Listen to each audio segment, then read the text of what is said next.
श्रीराम राम रामेति रमे रामे मनोरमे सहस्रनाम तत्तुल्यं राम नाम वरानने। ॐ आपदामपहर्तारं दातारं सर्वसम्पदां लोकाभिरामं श्रीरामं भूयो भूयो नमाम्यहम्। Namaskar. Namaskar. Today we read chapter 64 of the Ayodhya Kandam, which has 78 verses. Dasharatha continues to tell Kausalya how, having sought the presence of the aged parents of the deceased, he appraised them of the sad incident and escorted them to the riverbank where their son lay dead. How, clasping the boy to their bosom, they both piteously wailed and offered libations of water to his spirit for its benefit. How, invested with an ethereal body, the spirit ascended to heaven while consoling the aged couple, and finally, having cursed the king that he too would meet his death in his agony of separation from his son, the ascetic couple gave up the body and merged with the Supreme. Having thus related the story of his imprecation and loudly lamenting, the emperor breathes his last with the thought of Sri Rama foremost in his mind. आज हम चतुशिष्टतम सर्गा का पठन पाठन और श्रवण करेंगे। इसमें 78 श्लोक है। राजा दशरथ का अपने द्वारा मुनि कुमार के वध से दुखी हुए उनके माता पिता के विलाप और उनके दिए हुए शाप का प्रसंग सुनाकर कौशल्या के समीप रोते बिलखते हुए आधी रात के समय अपने प्राणों को त्याग देना। वदम् अप्रतिरूपं तु महर्षेः तस्य राघवः विलपन् एव धर्मात्मा कौसल्याम् इदम् अब्रवीत्। उन महर्षि के अनुचित वध का स्मरण करके धर्मात्मा रघुकुल नरेश ने अपने पुत्र के लिए विलाप करते हुए ही रानी कौसल्या से इस प्रकार कहा। Recalling how that great seer was killed undeservedly by him, the pious-minded Dasharatha, a scion of Raghu, for his part, continued to speak as follows to Kausalya, mourning all the time for his son. तत् अज्ञानं महत्पापं कृत्वा संकुलितेन्द्रियः एकत्वचिन्तयं बुद्ध्या कथं नु सुकृतं भवेत्। देवी, अनजान में ये महान पाप कर डालने के कारण मेरी सारी इंद्रियां व्याकुल हो रही थी। मैं अकेला ही बुद्धि लगाकर सोचने लगा, अब किस उपाय से मेरा कल्याण हो। Having perpetrated through ignorance that egregious sin, I thought with the help of my reason, my senses being utterly confounded, and I being alone, how good luck may yet attend on me. ततस्तं घटमादाय पूर्णं परमवारिणा आश्रमं तमहं प्राप्य यथा ख्यातपथं गतः। तदंतर उस घड़े को उठाकर मैंने सरयू के उत्तम जल से भरा और उसे लेकर मुनि कुमार के बताए हुए मार्ग से उनके आश्रम पर गया।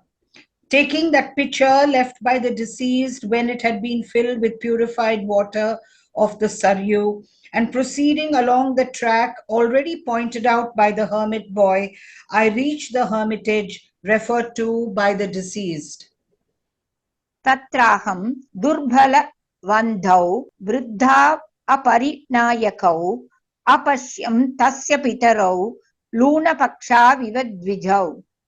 वहां पहुंचकर मैंने उनके दुबले अंधे और बूढ़े माता पिता को देखा, जिनका दूसरा कोई सहायक नहीं था। उनकी अवस्था पंख कटे हुए दो पक्षियों के समान थी। There I saw his feeble, blind and aged parents, with none to conduct them here and there, and resembling a pair of birds whose wings had been clipped. तन्निमित्ताभिरासीनौ कत्ताभिरपरिश्रमौ ताम् आशां मत्कृते हीना उपासीनाव नातवत्। वे अपने पुत्र की चर्चा करते हुए उसके आने की आशा लगाए बैठे थे। उस चर्चा के कारण उन्हें कुछ परिश्रम या थकावट का अनुभव नहीं होता था। यद्यपि मेरे कारण उनकी वह आशा धूल में मिल चुकी थी, तो भी वह उसी के आसरे बैठे थे। अब वह दोनों सर्वथा अनाथ से ही हो गए थे। Remaining occupied with talks concerning their only son, they sat free from ennui, and like two forlorn persons, they fondly hugged the hope of meeting their son, though deprived of it through my doing. शोकोपहत चित्तश्च भयसन्त्रः चेतनः तच्चाश्रमपदं गत्वा भूयः शोकमहं गतः। मेरा हृदय पहले से ही शोक के कारण घबराया हुआ था। भय से मेरा होश ठिकाने नहीं था। मुनि के आश्रम पहुंचकर मेरा वह शोक और भी अधिक हो गया। My intellect being already clouded with grief and my mind dismayed through apprehension of incurring the displeasure of the ascetic couple, I fell a prey to further grief on reaching the site of that hermitage. पदशब्दं तु मे श्रुत्वा मुनिः वाक्यम् अभाषत। किं चिरायसि मे पुत्र पानीयं क्षिप्रम् आनय। मेरे पैरों की आहट सुनकर वह मुनि इस प्रकार बोले, बेटा देर क्यों लगा रहे हो, शीघ्र पानी ले आओ। Hearing my footfalls, the sage for his part spoke as follows: Why are you tarrying, my son? Pray bring water immediately. यन्निमित्तम् इदं तात सलिले क्रीडितं त्वया उत्कण्ठिता ते मातेयं प्रविश क्षिप्रम् आश्रमम्। तात, जिस कारण से तुमने बड़ी देर तक जल में क्रीड़ा की है, उसी कारण को लेकर तुम्हारी ये माता तुम्हारे लिए उत्कंठित हो गई है, अतः शीघ्र ही आश्रम के भीतर प्रवेश करो। Your mother here is seized with anxiety because, O dear son, you have sported in water so long. Pray, enter the hermitage without any delay. यत् व्यलीकं कृतं पुत्र मात्रा ते यदि वा मया न तन्मनसि कर्तव्यं त्वया तात तपस्विना। बेटा तात, यदि तुम्हारी माता ने अथवा मैंने तुम्हारा कोई अप्रिय किया हो, तो उसे तुम्हें अपने मन में नहीं लाना चाहिए, क्योंकि तुम तपस्वी हो। The offense, if any, that may have been given to you by your mother or myself, my son, should not be taken to heart by you, my child, an ascetic that you are. त्वं गतिः तु अगतीनां च चक्षुः त्वं हीनचक्षुषां समासक्ताः त्वयि प्राणाः कथं त्वं नाभिभाषसे। हम असहाय हैं, तुम ही हमारे सहायक हो। हम अंधे हैं, तुम ही हमारे नेत्र हो। हम लोगों के प्राण तुम ही में अटके हुए हैं। बताओ, तुम बोलते क्यों नहीं हो? You are our support, supportless as we are. Nay, you are our eyesight, sightless as we are. Our senses are focused on you. How then do you not speak to me? मुनिम् अव्यक्तया वाचा तमहं सज्जमानया हीन व्यंजनया प्रेक्ष्य भीतचित्तः इव ब्रुवम्। मुनि को देखते ही मेरे मन में भय सा समा गया। मेरी जुबान लड़खड़ाने लगी। कितने अक्षरों का उच्चारण नहीं हो पाता था, पर इस प्रकार अस्पष्ट वाणी में मैंने बोलने का प्रयास किया। As though frightened in mind to behold the sage, I replied to him in faltering and inarticulate words, lacking in certain consonants. मनसः कर्म चेष्टाभि रभि संस्तम्भ्य वाक्बलम् आचक्षचक्षे त्वहं तस्मै पुत्र व्यसनजं भयम्। मानसिक भय को बाहरी चेष्टाओं से दबाकर मैंने कुछ कहने की क्षमता प्राप्त की और मुनि पर पुत्र की मृत्यु से जो संकट आ पड़ा था, वह उन पर प्रकट करते हुए कहा। Fully controlling fear, which is an action of the mind by means of outward signs showing fearlessness, and acquiring the power of expression, I for my part told him in the following words of the fear that awaited him as a result of his son's death. क्षत्रियोऽहं दशरथो नाहं पुत्रो महात्मनः सज्जनाभमतं दुःखमिदं प्राप्तं स्वकर्मजम्। महात्मन, मैं आपका पुत्र नहीं, दशरथ नाम का एक क्षत्रिय हूँ।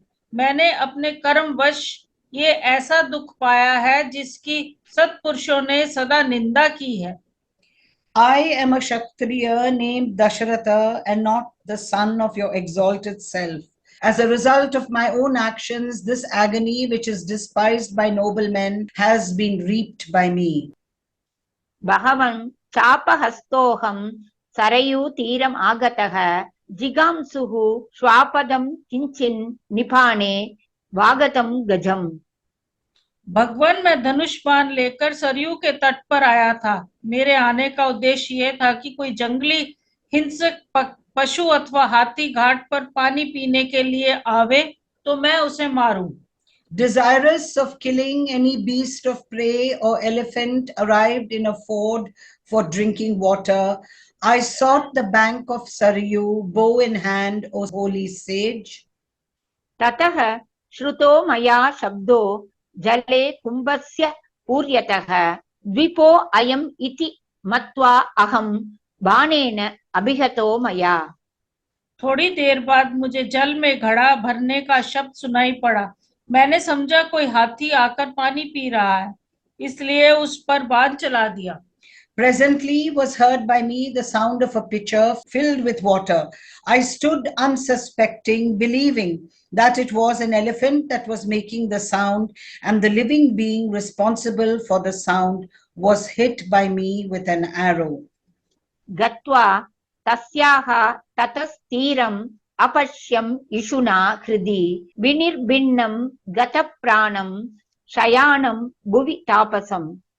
फिर सरयू के तट पर जाकर देखा कि मेरा बाण एक तपस्वी की छाती में लगा है और वह मृत प्राय होकर धरती पर पड़े हैं। Proceeding to the bank of the river immediately, I found an ascetic lying on the ground with his life well nigh extinct, pierced as he was with the arrow in the heart. ततः तस्य एव वचनाद् उपेत्य परितव्यतः स मया सहसा बाण उद्धृतो मर्मतः तथा। उस बाण से उन्हें बड़ी पीड़ा हो रही थी, अतः उस समय उन्हीं के कहने से मैंने सहसा वह बाण उनके मर्म स्थान से निकाल दिया। Then, drawing near at the insistence of the ascetic himself, who had been suffering intense pain, the said arrow was immediately extracted from his vital part by me. सः चोद्धृतेन बाणेन सहसा स्वर्गम् आस्थितः भगवन् तौ उभौ सोचन् नन्दाविति विलप्य च। बाण निकालने के साथ ही वह तत्काल स्वर्ग सिधार गए। मरते समय उन्होंने आप दोनों पूजनीय अंधे पिता माता के लिए बड़ा शोक और विलाप किया था। With the arrow extracted from his bosom, the ascetic forthwith ascended to heaven, grieving for you both and lamenting on the ground that you were blind. अज्ञानात् भवतः पुत्रः सहसाभिहतो मया शेषमेवं गते यत् स्यात् ततः प्रसीदतु मे मुनिः। इस प्रकार अनजान में मेरे हाथों से आपके पुत्र का वध हो गया है। ऐसी अवस्था में मेरे प्रति जो शाप या अनुग्रह शेष है उसे देने के लिए आप महर्षि मुझ पर प्रसन्न हो। Through ignorance, your son has been rashly killed by me. Such being the case, may your holiness be pleased to direct what remains to be done. सः तच्छ्रुत्वा वचः क्रूरं मया तत् अघशंसिना नाशकत् तीव्रमायासं सकर्तुं भगवान् ऋषिः। मैंने अपने मुंह से अपना पाप प्रकट कर दिया था, इसलिए मेरी क्रूरता से भरी हुई वह बात सुनकर भी वह पूज्य पाद महर्षि मुझे कठोर दंड भस्म और जाने का शाप नहीं दे सके।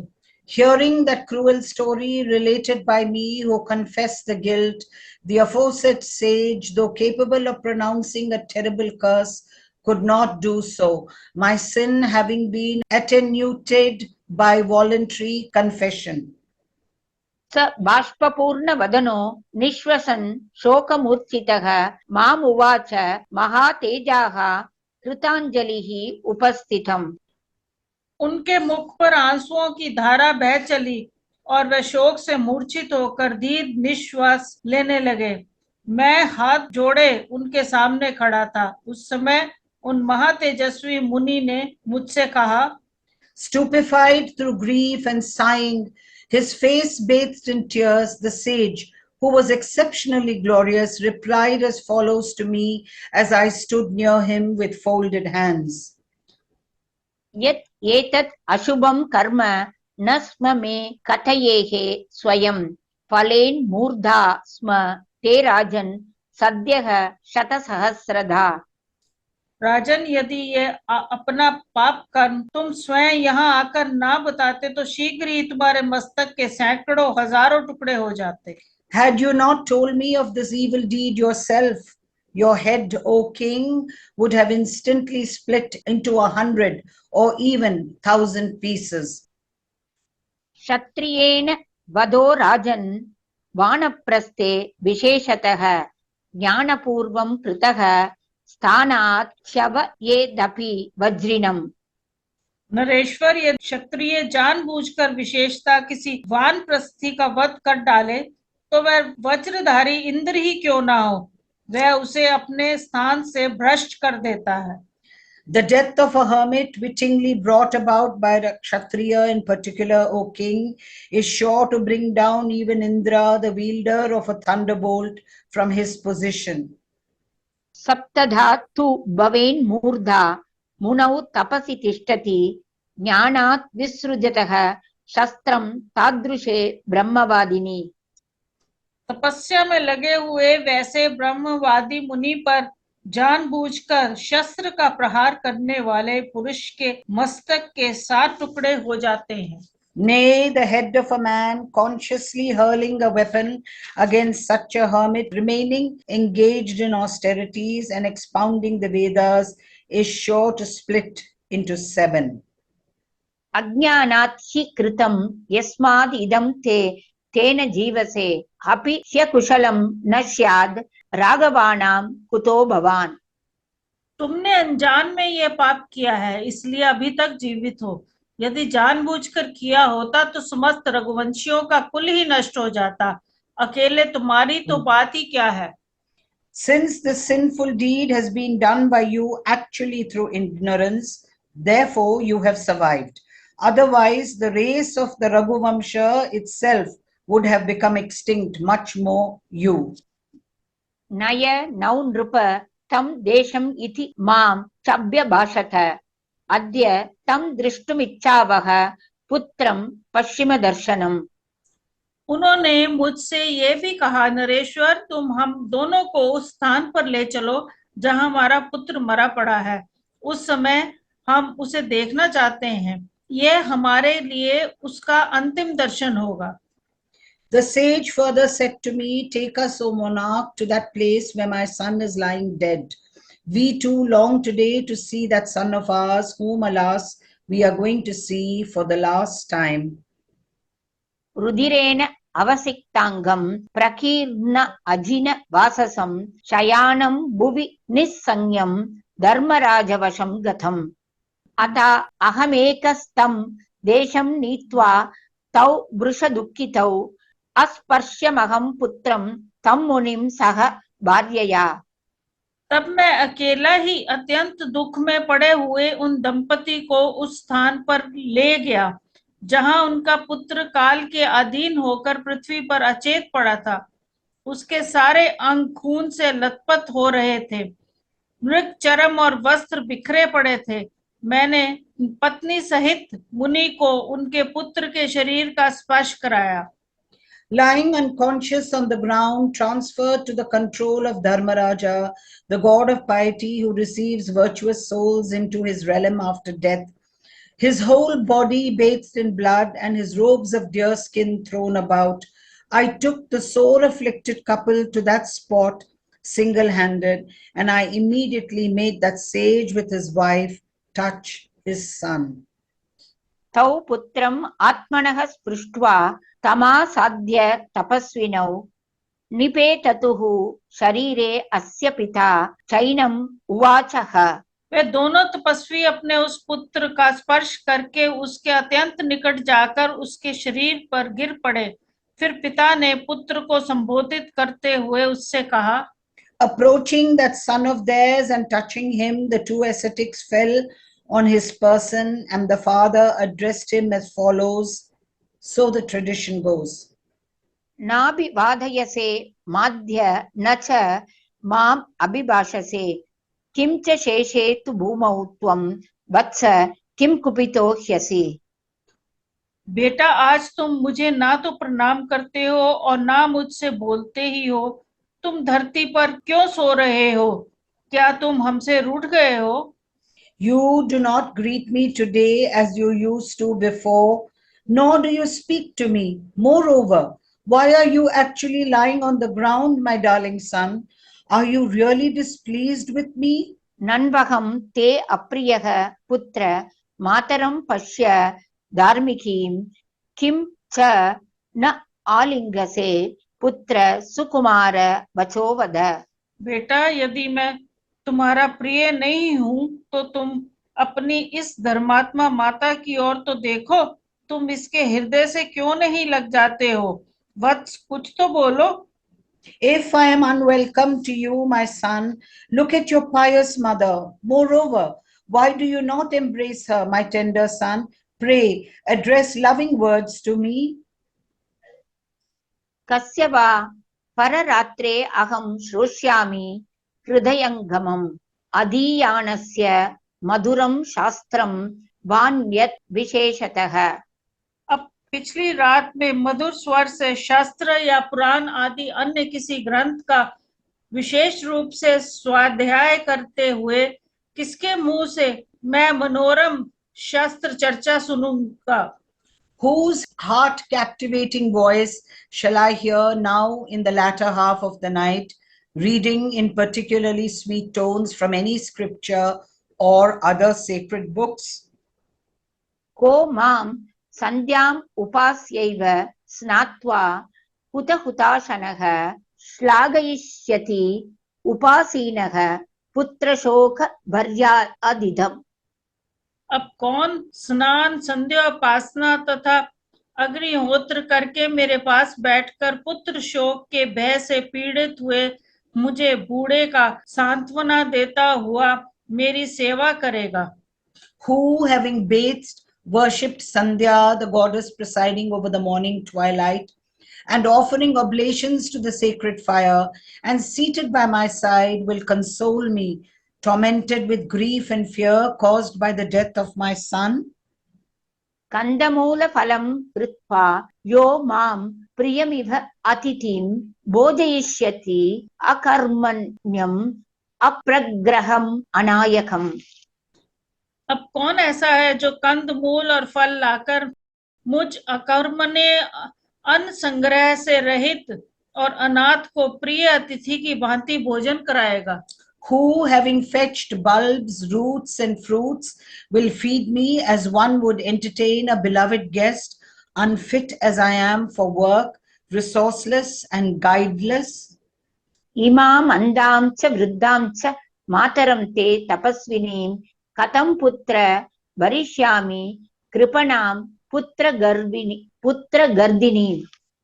बेटा, तुम्हारी ये तपस्विनी माता अंधी, बूढ़ी और दीन तथा पुत्र के लिए उत्कंठित रहने वाली, मैं स्वयं अंधा होकर इसका भरण पोषण कैसे करूंगा?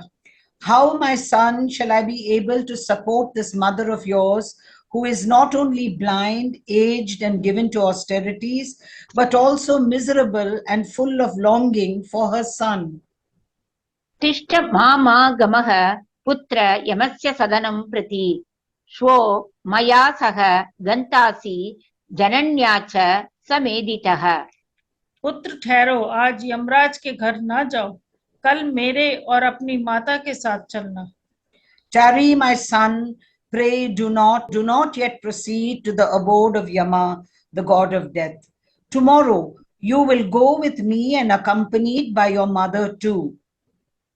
उभावपि च शोकार्तौ अनाथौ कृपणौ वने क्षिप्रमेव गमिष्यावः त्वया हीनौ यमक्षयम्। हम दोनों शोक से आर्त, अनाथ और दीन हैं। तुम्हारे न रहने पर हम शीघ्र ही यमलोक की राह लेंगे। Stricken with grief, devoid of a supporter, and leading a wretched life in the forest, we shall both proceed to Yama's abode without delay, bereft as we are of you. ततो वैवस्वतं दृष्ट्वा तं प्रवक्ष्यामि भारतीं क्षमतां धर्मराजो मे बिब्रूयात् पितरा वयम्। तदंतर सूर्य पुत्र यमराज का दर्शन करके मैं उनसे ये बात कहूंगा, धर्मराज मेरे अपराध को क्षमा करें और मेरे पुत्र को छोड़ दें, जिससे ये अपने माता पिता का भरण पोषण कर सके। Seeing Yama, son of Vivaswan, the sun god, I shall then address the following prayer to him. Making Dharma, the god of piety, be pleased to condone my fault. Let this son of mine continue to support us, his parents, as heretofore. दातुमर्हति धर्मात्मा लोकपालो महायशाः ईदृशस्य ममाक्षय्याम् एकाम् अभय दक्षिणाम्। ये धर्मात्मा है, महायशस्वी है, लोकपाल है, मुझ जैसे अनाथ को वे एक बार अभय दान दे सकते हैं। A pious-minded and highly illustrious guardian of the world, you ought to vouchsafe in my favor this one imperishable boon and make me fearless forever, reduced as I am to this plight. अपापोऽसि यथा पुत्र निहतः पापकर्मणा तेन सत्येन गच्छाशु ये लोकाः त्वस्त्र योधिना। Though killed as a result of some sinful act committed in some previous existence, you are really sinless. Therefore, endowed as you are with truthfulness, speedily ascend, my son, to the realms that were attained by those who die fighting with weapons. यां हि शूरा गतिं यान्ति संग्रामेषु अनिवर्तिनः हताः त्वम् अभिमुखाः पुत्रगतिं तां परमां Vraj. Reach, my son, that highest destiny to which actually attain heroic warriors, never retreating from the fields of battle and killed while facing the enemy. बेटा तुम निष्पाप हो, किंतु एक पाप कर्मा क्षत्रियों ने तुम्हारा वध किया है। इस कारण मेरे सत्य के प्रभाव से तुम शीघ्र ही उन लोकों में जाओ जो अस्त्र योधी शूरवीरों को प्राप्त होते हैं। बेटा, युद्ध में पीठ ना दिखाने वाले शूरवीर सम्मुख युद्ध में मारे जाने पर जिस गति को प्राप्त होते हैं, उसी उत्तम गति को तुम भी जाओ। यां गतिं सधरः शैब्यो दिलीपो जनमेजयः नहुषो दुन्दुमारश्च प्राप्ताः तां गच्छ पुत्रक। वत्स, राजा सगर, शैब्य, दिलीप, जन्मेजय, नहुष और धनुधुमार जिस गति को प्राप्त हुए हैं, वही तुम्हें भी मिले। Reach, my dear child, the same goal to which attained emperors Sagara, Saibya, Dilipa, Janmajaya, Nahusha and Dhundumara.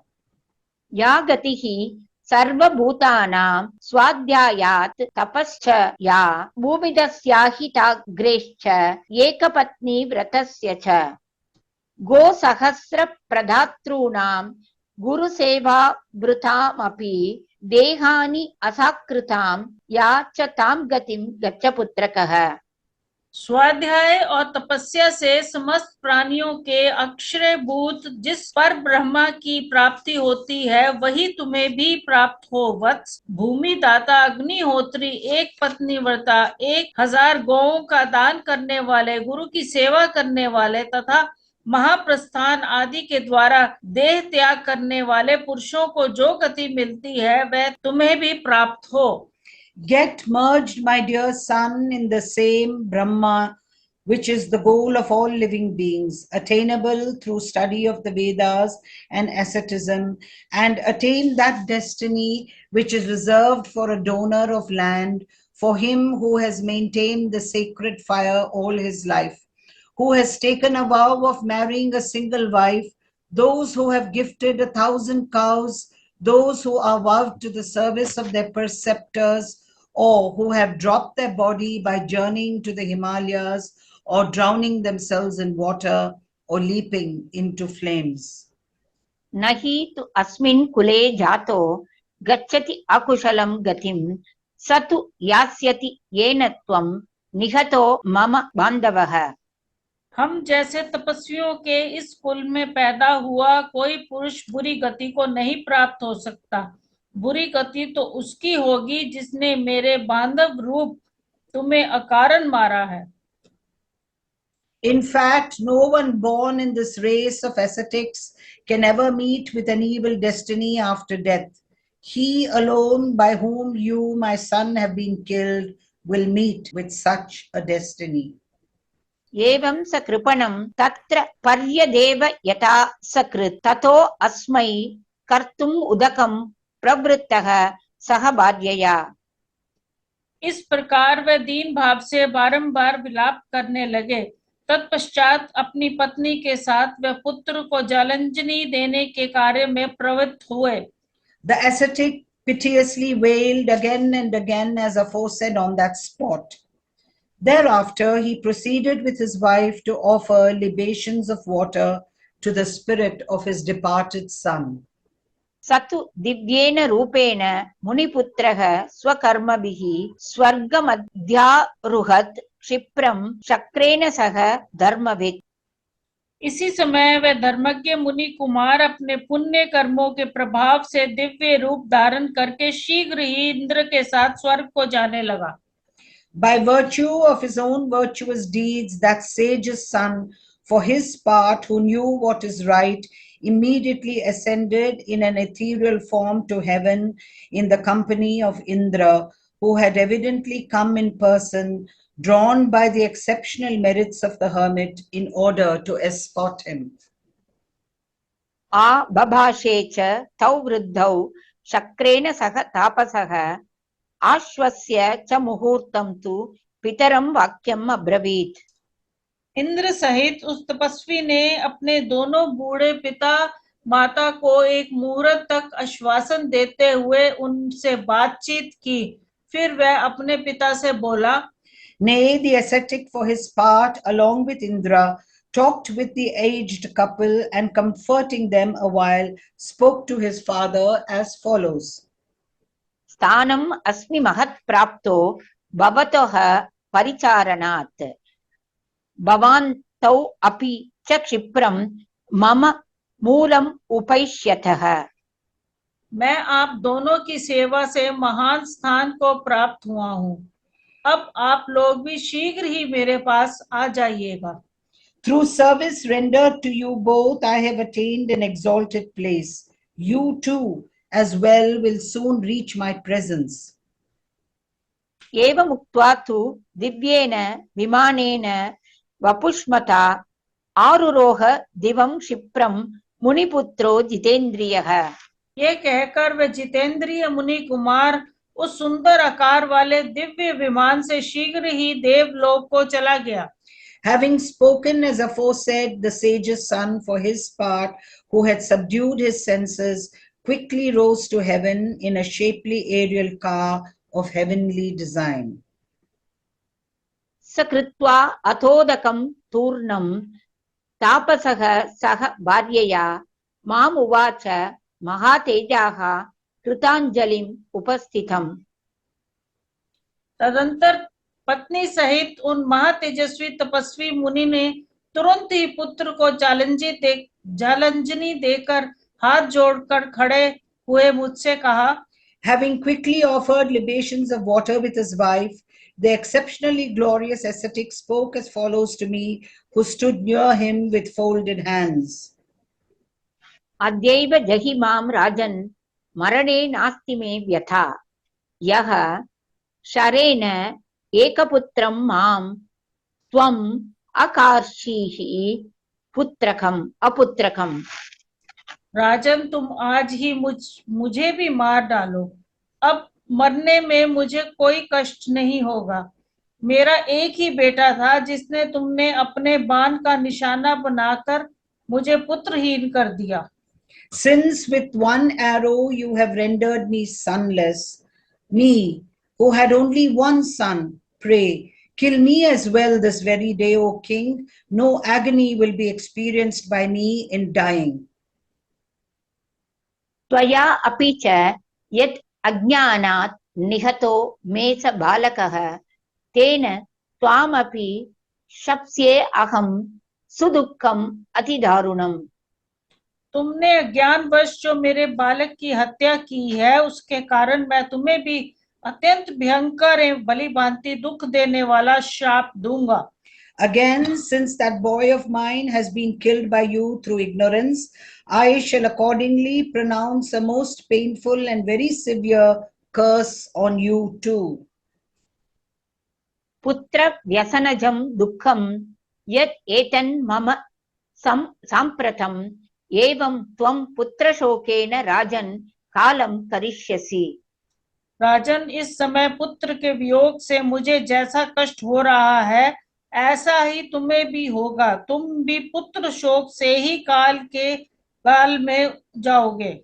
As this agony caused by the death of my son is being experienced by me at this moment through you, you too will likewise meet your end through grief, born of separation from your son. अज्ञानात् तु हतो यस्मात् क्षत्रियेण त्वया मुनिः तस्मात् त्वं न अविशत् आशु ब्रह्महत्या नराधिपः। Since, however, an ascetic has been killed by you, O Kshatriya, through ignorance, the sin of killing a Brahmana is not going to visit you forthwith, as may be feared by you, O ruler of men. Next.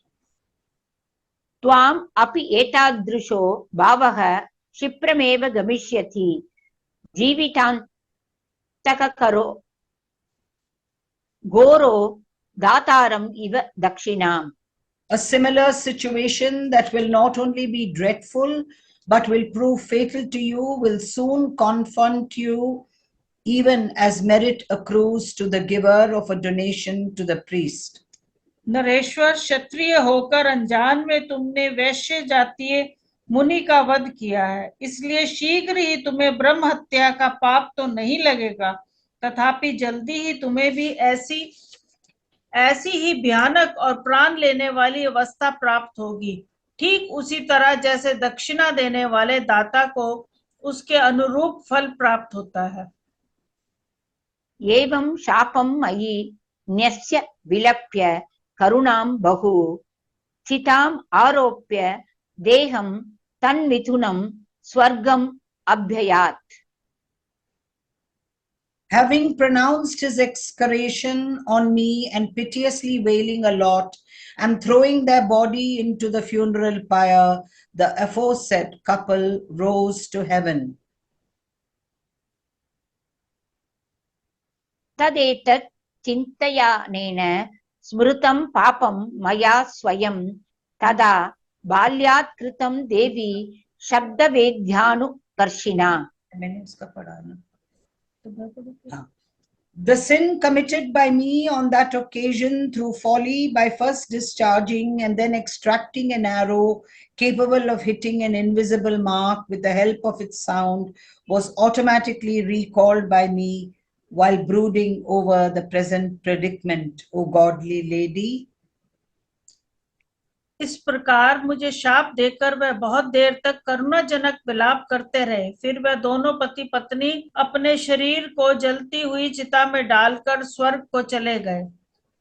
देवी, इस प्रकार बाल स्वभाव के कारण मैंने पहले शब्द वेदी बाण मारकर और फिर उस मुनि के शरीर से बाण को खींचकर जो उनका वध रूपी पाप किया था, वह आज इस पुत्र वियोग की चिंता में पड़े हुए मुझे स्वयं ही स्मरण ही हो आया है। तस्यायं कर्मणो देवी विपाकः समुपस्थितः अपत्यैः सह संभुक्ते व्याधिः अन्नरसे यथा। The bitter fruit of that sinful deed, O Queen, has now come upon me, even as illness follows as a matter of course in the wake of nutriment taken with zest, along with unwholesome seasoned articles. देवी अपथ्य वस्तुओं के साथ अनार से ग्रहण कर लेने पर जैसे शरीर में रोग पैदा हो जाता है, उसी प्रकार यह उस पाप कर्म का फल उपस्थित हुआ है। अतः कल्याणी, उन उदार महात्मा का शाप रूपी वचन इस समय मेरे पास फल देने के लिए आ गया है। तस्मान् मामागतं भद्रे तस्य उदारस्य तद्वचः इत्युक्त्वा तु रुदत्रस्तो भार्याम् आह तु भूमिपः। Therefore, the fruit of the aforesaid imprecation of that great sage has come to me, O blessed lady. Saying so, the said emperor spoke, weeping again to his wife Kausalya, frightened as he was at the approach of death in the absence of Sri Rama. यदहं पुत्रशोकेन सन्त्यजिष्यामि जीवितं चक्षुर्भ्यां त्वां न पश्यामि कौसल्ये त्वं हि मां स्पृश। ऐसा कहकर वह भूपाल मृत्यु के भय से त्रस्त हो अपनी पत्नी से रोते हुए बोले, कौसल्ये, अब मैं पुत्र शोक से अपने प्राण को त्याग करूंगा। इस समय मैं तुम्हें अपनी आंखों से देख नहीं पाता हूँ, तुम मेरा स्पर्श करो। Since I am soon going to yield up the ghost out of grief born of separation from my son Sri Rama, I no longer perceive you with my eyes, O Kausalya. Therefore, touch you me to convince me of your presence by my side. यमक्षयम् अनुप्राप्ता द्रक्ष्यन्ति न हि मानवाः यदि मां संस्पृशेत् रामः स कृधन् वारभेतवा। जो मनुष्य यमलोक से जाने वाले मरण सन होते हैं, वह अपने बांधव जनों को नहीं देख पाते हैं। यदि श्री राम आकर एक बार मेरा स्पर्श करें अथवा यह धन वैभव और युवराज पद स्वीकार कर ले, तो मेरा विश्वास है कि मैं जी सकता हूँ। For men who have reached the threshold of abode of Yama, the god of death, no longer discern anyone. Should Rama touch me only once, or regain my wealth or the office of Prince Regent, I might yet survive. Such is my belief. धनं वा यौवराज्यं वा जीवयेम् इति मे मतिः न तन्मे सदृशं देवी यन्मया राघवे कृतम्। देवी, मैंने श्री राम के साथ जो प्रताप किया है वह मेरे योग्य नहीं था, परंतु श्री राम ने मेरे साथ जो व्यवहार किया है वह सर्वदा उन्हीं के योग्य है। The wrong which has been done by me to Rama, a scion of the Raghuvamsha, is not becoming of me, O pious lady, while the obligation which has been done by him to me by redeeming my promise and waiving his rightful claim to the throne of Ayodhya is worthy of him alone. सदृशं तत्तु तस्यैव यद् अनेन कृतं मयि दुर्वृत्तम् अपि कः पुत्रं त्यजेत् भुवि विचक्षणः। कौन बुद्धिमान पुरुष इस भूतल पर अपने दुराचारी पुत्र का भी परित्याग कर सकता है? एक मैं हूँ जिसने अपने धर्मात्मा पुत्र को त्याग दिया, तथा कौन ऐसा पुत्र है जिसे घर से निकाल दिया जाए और वह पिता को कोसे तक नहीं। परंतु श्री राम चुपचाप चले गए, उन्होंने मेरे विरुद्ध एक शब्द भी नहीं कहा। कश्च प्रव्राज्यमानो वा न असूयेत् पितरं सुतः चक्षुषा त्वां न पश्यामि स्मृतिर्मम विलुप्यते। कौसल्य, अब मेरी आंखें तुम्हें नहीं देख पाती, स्मरण शक्ति भी लुप्त होती जा रही है। उधर देखो, ये यमराज के दूत मुझे यहाँ से ले जाने के लिए उतावले होते हैं। What wise men on earth would forsake a son even of bad morals? And what son, when being sent into exile by his father, would not find fault with his father? I can no longer see you with my eyes, and my memory too is fading. Nay, these messengers of Yama, son of Vivaswan, the sun god, are urging me to make haste, O Kausalya. Really speaking, What can be more painful than the fact that even at the end of my life, I cannot behold Rama of unfailing prowess who knows what is right? दूता वैवस्वतस्य एते कौसल्ये त्वरयन्ति माम् अतस्तु किं दुःखतरं यदहं जीवितक्षये। इससे बढ़कर दुख मेरे लिए और क्या हो सकता है कि मैं प्राण तक के समय सत्य पराक्रमणी धर्मज्ञ राम का दर्शन नहीं पा रहा हूँ। न हि पश्यामि धर्मज्ञं रामं सत्यपराक्रमं तस्य आदर्शनजः शोकः सुतस्य अप्रतिकर्मणः। जिनकी समता करने वाला संसार में दूसरा कोई नहीं है, उन प्रिय पुत्र श्री राम के ना देखने का शोक मेरे प्राणों को उसी तरह सुखाए डालता है जैसे धूप थोड़े से जल को शीघ्र सुखा देती है। The grief born of my not being able to see my son of incomparable deeds is really drying up my vitality, even as sunshine dries up meager water. उच्छोषयति वै प्राणान् वारिस्तोकम् इवातपः न ते मनुष्या देवास्ते ये चारु शुभ कुंडलम्।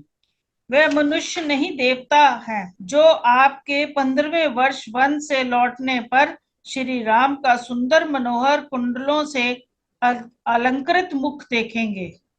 They who will be able to behold again in the 15th year Rama's face with lovely and beautiful earrings are not men but gods.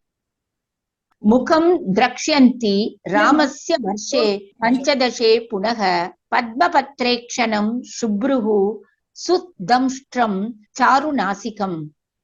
जो कमल के समान नेत्र, सुंदर भौहें, स्वच्छ दांत और मनोहर नासिका से सुशोभित श्री राम के चंद्रोपम मुख का दर्शन करेंगे वे धन्य हैं। Lucky men alone will look on the moon-like countenance of Rama with eyes resembling lotus petals, shapely eyebrows, lovely teeth, and a charming nose.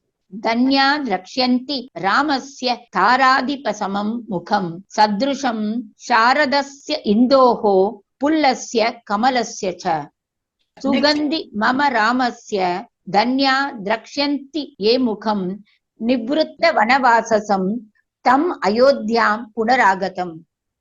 जो मेरे श्री राम के शरचंद्र सुदृश्य मनोहर और प्रफुल्ल कमल के समान सुवासित मुख का दर्शन करेंगे वे धन्य हैं।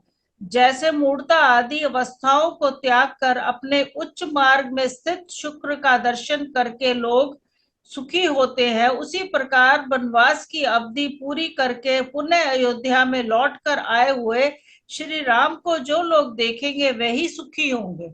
Blessed are they who will see the sweet-smelling face of my Rama, resembling the autumnal moon and a full-blown lotus. The happy alone will be able to behold the celebrated Rama return to Ayodhya on his term of exile having expired, even as people see with delight the planet Venus reverted to its usual course.